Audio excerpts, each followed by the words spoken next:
ছাত্র আন্দোলনের সময় সমন্বয়করা যাই করেছে না কেন সব কিছুর সাথে আমরা ছিলাম।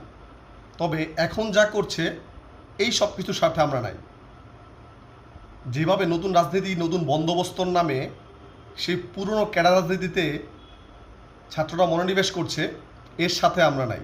তারদিস আলমের ব্যাপারটাই দেখেন না, সে আগে যেত ট্রেনে বাড়িতে, এখন যায় বিমানে এবং 100 গাড়ির শোডাউন দিয়ে।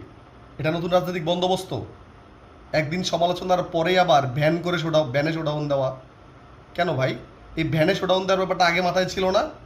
কি আপনার পরিবারের কি এমন সম্পদশালী পরিবার আপনার যে একবার আপনার পরিবারের আপনাকে এমপি নির্বাচন করার ক্ষমতা আছে? এইসব আজাইরা কথা বললেন না ভাই।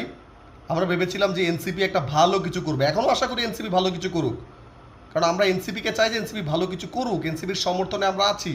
কিন্তু যেভাবে আপনারা করছেন, নতুন বন্দোবস্তের নামে যেভাবে পুরনো জিনিসই ফিরিয়ে আনতেছেন আপনারা, আবার সকাল বিকাল বিএনপির সমালোচনা করেন যে বিএনপি খারাপ করে, বিএনপি চাঁদাবাজি করে। আপনারা কোনো অংশে কম করতেছেন ভাই।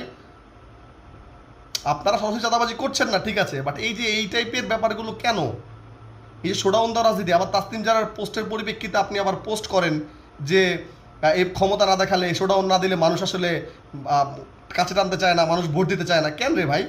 এটা তো পুরনো ট্রেন্ড। আপনি মানুষের কাছে যাবেন, মানুষকে ভালোবাসবেন, মানুষ আপনাকে ভোট দিতে আসবে, আপনার পাশে দাঁড়াবে। নতুন ট্রেন্ড শুরু করেন না, সেটা কোথায়? তো যেভাবে যা শুরু করছেন আপনারা, এইভাবে আপনারা আগামীতে ভালো কিছু করবেন বলে মনে হয় না। সো আপনাদের এই খারাপ কাজগুলোর পাশে আমরা নাই, অবশ্যই এনসিপির পাশে আছি। আর কতদিন থাকবো সেটা ডিপেন্ড করবে সামনে আপনাদের কার্যক্রমের উপর। তবে হ্যাঁ, আজকে থেকে এনসিপির, যেহেতু এনসিপি নতুন বন্দোবস্ত নিয়ে এগুচ্ছে, সো এনসিপির প্রতিটা কাজের সমালোচনা আজকে থেকে করব। আর ছাড় না, প্রতিটা কাজের সমালোচনা যেভাবে বিএনপির সমালোচনা করি, একইভাবে এনসিপির প্রতিটা কাজের সমালোচনা আজকে থেকে করব।